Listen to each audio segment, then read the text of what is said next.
नमस्कार। आकाशवाणी से समाचार प्रभात के साथ मैं लवलीन निगम।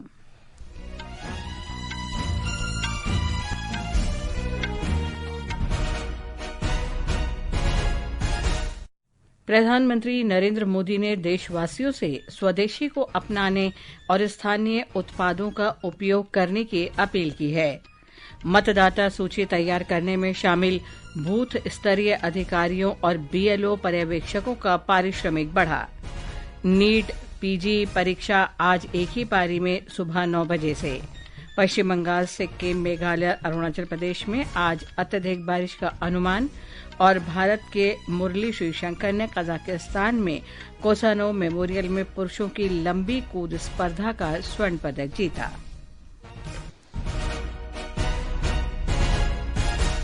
अब समाचार विस्तार से। प्रधानमंत्री नरेंद्र मोदी ने कहा है कि भारत दुनिया की तीसरी सबसे बड़ी अर्थव्यवस्था बनने के मार्ग पर अग्रसर है, इसलिए भारत को अपने आर्थिक हितों के प्रति सजग रहना होगा। कल उत्तर प्रदेश में वाराणसी में कई विकास परियोजनाओं के लोकार्पण और शिलान्यास के बाद एक जनसभा में उन्होंने कहा कि इस समय वैश्विक अर्थव्यवस्था कई अनिश्चितताओं और अस्थिरता के दौर से गुजर रही है और सभी देश अपने हितों पर ध्यान दे रहे हैं। ऐसे में नागरिकों का भी ये दायित्व है कि वो स्वदेशी का संकल्प लें। जो चीज भारत के लोगों के कौशल्य से बनी है, भारत के लोगों के पसीने से बनी है, हमारे लिए बहुत स्वदेशी है। हमें वोकल फॉर लोकल मंत्र को अपनाना होगा। हम संकल्प लें कि हम मेक इन इंडिया प्रोडक्ट्स को ही बढ़ावा देंगे। हमारे घर में जो भी नया सामान आएगा वो स्वदेशी ही होगा। प्रधानमंत्री ने व्यापारियों और दुकानदारों से भी केवल स्वदेशी उत्पाद बेचने का संकल्प लेने की अपील की। श्री मोदी ने लोगों से आगामी त्योहारों पर स्वदेशी उत्पादों का उपयोग करने का आग्रह करते हुए कहा कि यही महात्मा गांधी को सच्ची श्रद्धांजलि होगी। प्रधानमंत्री ने इस अवसर पर विपक्ष की आलोचना करते हुए कहा कि ये नया भारत है और ऑपरेशन सिंदूर के दौरान पूरे विश्व ने आत्मनिर्भर भारत की ताकत देखी है। उन्होंने कहा कि आने वाले दिनों में उत्तर प्रदेश में बनी ब्रह्मोस मिसाइलें और हथियार देश के दुश्मनों का सफाया कर देंगे।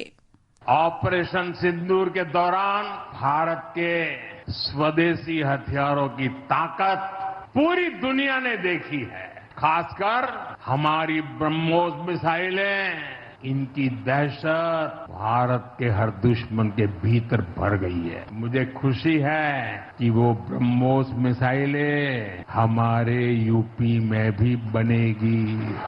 निर्वाचन आयोग ने मतदाता सूची तैयार करने में अहम भूमिका निभाने वाले बूथ स्तरीय अधिकारियों बीएलओ का पारिश्रमिक 2 गुना कर दिया है और बीएलओ पर्यवेक्षकों के पारिश्रमिक में भी वृद्धि की है। एक रिपोर्ट। बीएलओ का वार्षिक पारिश्रमिक 6,000 रूपए से बढ़ाकर 12,000 रूपए कर दिया गया है। बीएलओ की प्रोत्साहन राशि भी 1,000 से बढ़ाकर 2,000 रूपए कर दी गई है। उधर बीएलओ पर्यवेक्षकों को अब सालाना 12,000 रूपए की जगह 18,000 रूपए मिलेंगे। अब पहली बार निर्वाचक पंजीकरण अधिकारियों और सहायक निर्वाचक पंजीकरण अधिकारियों को भी मानदेय मिलेगा। निर्वाचक पंजीकरण अधिकारियों को 30,000 तथा सहायक निर्वाचक पंजीकरण अधिकारियों को 25,000 रूपए दिए जाएंगे। निर्वाचन आयोग ने बिहार में गहन पुनरीक्षण कार्य से जुड़े बीएलओ के लिए 6,000 रूपए की विशेष प्रोत्साहन राशि मंजूर की है। अमन की रिपोर्ट के साथ समाचार कक्ष से प्रशांत कुमार। रेल मंत्री अश्विनी वैष्णव गुजरात के भावनगर और अयोध्या छावनी के बीच साप्ताहिक रेलगाड़ी को आज झंडी दिखाकर रवाना करेंगे। वे मध्य प्रदेश के रीवा से पुणे के बीच तथा जबलपुर और रायपुर के बीच चलने वाली गाड़ियों को भी वर्चुअल माध्यम से झंडी दिखाएंगे। हमारे संवाददाता ने बताया कि इन नई रेलगाड़ियों से गुजरात, राजस्थान, छत्तीसगढ़, मध्य प्रदेश, उत्तर प्रदेश और महाराष्ट्र सहित कई राज्यों को लाभ होगा। भावनगर अयोध्या कैंट साप्ताहिक एक्सप्रेस ट्रेन 11 अगस्त से प्रत्येक सोमवार को दोपहर 1:50 पर भावनगर टर्मिनस से रवाना होगी और ये ट्रेन अगले दिन शाम को 6:30 बजे अयोध्या कैंट स्टेशन पहुंचेगी। ये ट्रेन भावनगर, सुरेंद्रनगर, महसाणा, आबू रोड, मारवाड़, अजमेर, जयपुर, कानपुर और लखनऊ समेत अनेक अन्य स्टेशनों पर भी रुकेगी। नई ट्रेनों के उद्घाटन के बाद रेलवे मंत्री अश्विनी वैष्णव नौगांव स्थित एपीपीएल कंटेनर यार्ड का दौरा करेंगे और बाद में भावनगर में विकसित भारत भारत संवाद पर एक कार्यक्रम को भी संबोधित करेंगे। अपर्णा खूंट, आकाशवाणी समाचार, भावनगर। सड़क परिवहन और राजमार्ग मंत्री नितिन गडकरी ने कहा है कि प्रधानमंत्री नरेंद्र मोदी के नेतृत्व में केंद्र सरकार आर्थिक विकास के लिए बुनियादी ढांचे को मजबूत कर रही है। कल आंध्र प्रदेश के मंगलागिरी में एक समारोह में श्री गडकरी ने कहा कि बेहतर सड़क सुविधा के कारण आवाजाही की लागत 16% से घटकर 10% हो गई है और इससे निर्यात दोगुना होने तथा रोजगार को बढ़ावा मिलने की संभावना है। एक जनसभा को संबोधित करते हुए श्री गडकरी ने कहा कि विजयवाड़ा हैदराबाद सड़क को 6 लेन का बनाया जाएगा और हैदराबाद तथा विजयवाड़ा के बीच एक्सप्रेस वे बनाया जाएगा। उन्होंने हरित हाइड्रोजन और हरित ऊर्जा उत्पादन क्षेत्र में आंध्र प्रदेश सरकार के प्रयासों की प्रशंसा की। हैदराबाद विजयवाड़ा 6 लेनिंग, इसका काम हमने शुरू किया है। इसमें हम लोग अंबारुपेटा, रथवरम और काचावरम से वेस्ट इब्राहिमपट्टनम यहाँ बाईपास भी बना रहे हैं। इससे हैदराबाद से विजयवाड़ा 5 घंटे का समय 2.5 घंटे में आएगा। हैदराबाद से विजयवाड़ा नया ग्रीन एक्सप्रेस हाईवे हम बनाएंगे। उस ग्रीन एक्सप्रेस हाईवे का डीपीआर बनाने की भी सूचना मैंने डिपार्टमेंट को की है। श्री गडकरी ने आंध्र प्रदेश के मंगलागिरी में कल 27 सड़क विकास परियोजनाओं का शिलान्यास और 5,233 करोड़ रुपए की परियोजनाओं का लोकार्पण किया। ये समाचार आकाशवाणी से प्रसारित किए जा रहे हैं। ताज़ा समाचार जानने के लिए आप हमारे social media handle x@AIR news Hindi को फॉलो कर सकते हैं। समाचार प्रभात में आपका फिर स्वागत है। मेडिकल में प्रवेश के लिए आज देश भर में कई केंद्रों पर नीट पीजी परीक्षा होगी। लगभग 2.5 लाख परीक्षार्थी सवेरे 9 बजे से दोपहर 12:30 बजे तक एक ही पाली में परीक्षा देंगे। ये परीक्षा कंप्यूटर आधारित होगी। परीक्षार्थी को अपने साथ सभी अनिवार्य दस्तावेज ले जाना आवश्यक है, अन्यथा अभ्यर्थी को परीक्षा केंद्र में प्रवेश से वंचित किया जा सकता है। भारतीय खाद्य सुरक्षा और मानक प्राधिकरण ने आयुष मंत्रालय से परामर्श के बाद आयुर्वेदिक आहार की एक सूची जारी की है। इसमें खानपान को लेकर भारत के सदियों पुराने ज्ञान को मुख्यधारा में लाने में मदद मिलेगी और उपभोक्ताओं तथा कारोबारियां दोनों में विश्वास बढ़ेगा। एक रिपोर्ट। इस फैसले से आयुर्वेदिक आहार उत्पाद तैयार करने के लिए कारोबारियों को भरोसेमंद सामग्री भी मिल सकेगी। आयुष राज्य मंत्री प्रताप राव जाधव ने लोगों से दीर्घकालिक स्वास्थ्य लाभ के लिए अपने दैनिक जीवन में आयुर्वेद आहार को सम्मिलित करने का आग्रह किया है। उन्होंने कहा कि आयुर्वेद आहार शरीर को पोषण देने के साथ साथ रोग प्रतिरोधक क्षमता, पाचन और समग्र स्वास्थ्य लाभ को भी बढ़ावा देते हैं। इस पहल से खाद्य उद्योग जगत के लिए नियामक स्पष्टता बढ़ेगी और बेहतर स्वास्थ्य के लिए आयुर्वेद आधारित पोषण को व्यापक स्वीकृति मिल सकेगी। समाचार कक्ष से मैं मुकेश कुमार। विश्व प्रसिद्ध बिहार संग्रहालय प्रदर्शनी राजधानी पटना में इस महीने की 7 तारीख से आयोजित होगी। बिहार संग्रहालय के महानिदेशक अंजनी कुमार सिंह ने आकाशवाणी को बताया कि इस बार के आयोजन में ग्लोबल साउथ के देशों के साझा इतिहास को केंद्र में रखा गया है।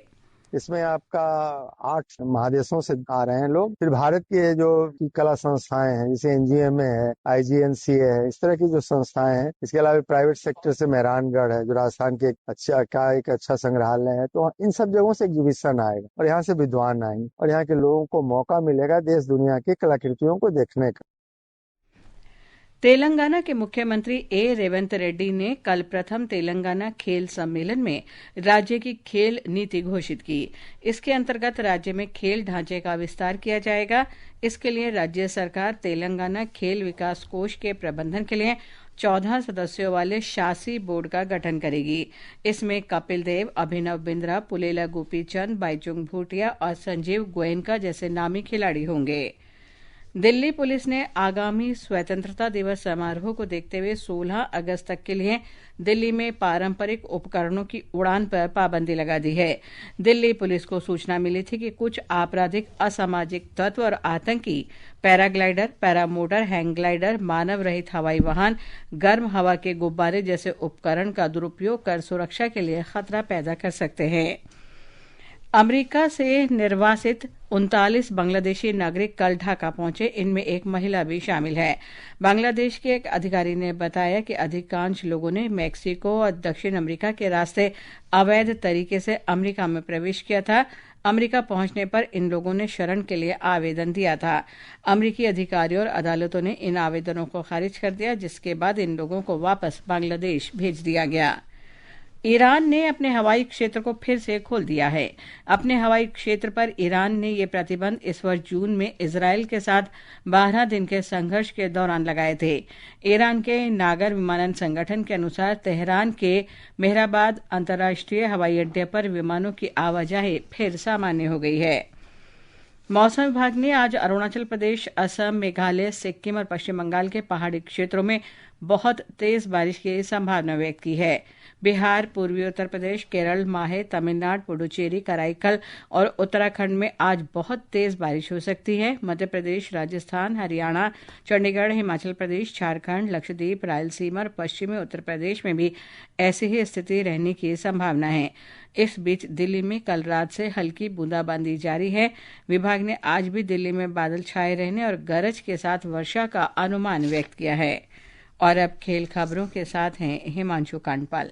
भारत के मुरली श्रीशंकर ने कजाकिस्तान में कोसानोव स्मारक विश्व एथलेटिक्स प्रतियोगिता में लंबी कूद स्पर्धा का स्वर्ण पदक जीत लिया है। श्रीशंकर ने 7.94 मीटर की छलांग लगाकर पहला स्थान प्राप्त किया। एथेंस में अंडर 17 विश्व कुश्ती चैंपियनशिप में भारतीय पहलवान लैकी ने पुरुषों की 110 किलो फ्रीस्टाइल का रजत पदक जीत लिया है। एक अन्य भारतीय पहलवान सितेंद्र ने पुरुषों की 60 किलो फ्रीस्टाइल के फाइनल में प्रवेश कर लिया है। सितेंद्र ने सेमीफाइनल में कजाकिस्तान के बेकासिल असमबेक को पराजित किया। भारत के गौरव पुनिया 65 किलो फ्रीस्टाइल स्पर्धा के कांस्य पदक मुकाबले में ईरान के मुर्तजा मुल्ला मोहम्मदी से हार गए। उधर लंदन में एंडरसन तेंदुलकर क्रिकेट श्रृंखला के 5वें और अंतिम क्रिकेट टेस्ट मैच के चौथे दिन आज इंग्लैंड दूसरी पारी में 1 विकेट पर 50 रन से आगे खेलेगा। इससे पहले भारत ने कल अपनी दूसरी पारी में 396 रन बनाकर इंग्लैंड को 374 रन का लक्ष्य दिया। पहली पारी में भारत ने 224 और इंग्लैंड ने 247 रन बनाए थे।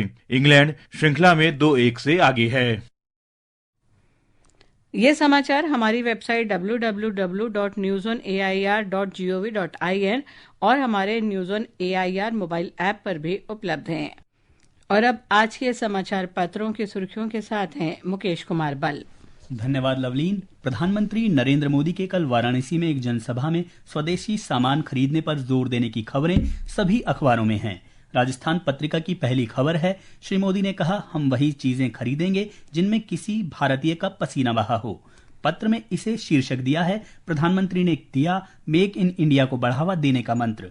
लोक सत्य की सुर्खी है, प्रधानमंत्री ने कहा, हम तीसरी अर्थव्यवस्था बनेंगे, सेना के हथियार उत्तर प्रदेश में बनेंगे। पत्र आगे लिखता है, प्रधानमंत्री ने काशी से दी किसानों को सौगात। राष्ट्रीय सहारा ने उनके इस बयान को दिया है कि ऑपरेशन सिंदूर ने दुनिया को दिखाई देश की ताकत। कर्नाटक की विशेष अदालत द्वारा पूर्व सांसद प्रज्वल रेवन्ना को दुष्कर्म के एक मामले में आजीवन कारावास के सजा सुनाई जाने की खबरें राष्ट्रीय सहारा सहित अधिकतर अखबारों में हैं। विज्ञापन में गड़बड़ियों पर गूगल के खिलाफ जांच की खबर को अमर उजाला ने इसे प्रमुखता से देते हुए लिखा है कि विज्ञापन बाजार में गूगल अपने वर्चस्व का गलत इस्तेमाल कर रहा है। हिंदुस्तान की खबर है, नई दवाओं के ट्रायल में तेजी लाएगा आर्टिफिशियल इंटेलिजेंस। पत्र के अनुसार अमेरिका के वैज्ञानिकों का अध्ययन इलाज खोजने में होगी मदद। आज मित्रता दिवस पर अखबारों ने विशेष आलेख प्रकाशित किए हैं। हिंदुस्तान का कहना है कि आजकल आभासी दुनिया से आगे बढ़कर अब चैटबॉट और एआई किशोरों के पसंदीदा दोस्त बन रहे हैं। उधर दैनिक भास्कर ने अपनी खास खबर में लिखा है कि सच्ची दोस्ती की पहचान तब होती है जब दोस्त का दर्द अपना दर्द महसूस होने लगे। और अंत में मुख्य समाचार एक बार फिर। प्रधानमंत्री नरेंद्र मोदी ने देशवासियों से स्वदेशी को अपनाने और स्थानीय उत्पादों का उपयोग करने की अपील की है। मतदाता सूची तैयार करने में शामिल बूथ स्तरीय अधिकारियों और बीएलओ पर्यवेक्षकों का पारिश्रमिक बढ़ा। नीट पीजी परीक्षा आज एक ही पाली में सुबह 9 बजे से। पश्चिम बंगाल, सिक्किम, मेघालय और अरुणाचल प्रदेश में आज अत्यधिक बारिश का अनुमान। और मुरली श्रीशंकर ने कजाकिस्तान में कोसोनो मेमोरियल में पुरुषों की लंबी कूद स्पर्धा का स्वर्ण जीता। इसके साथ ही समाचार प्रभात का ये अंक समाप्त हुआ। नमस्कार।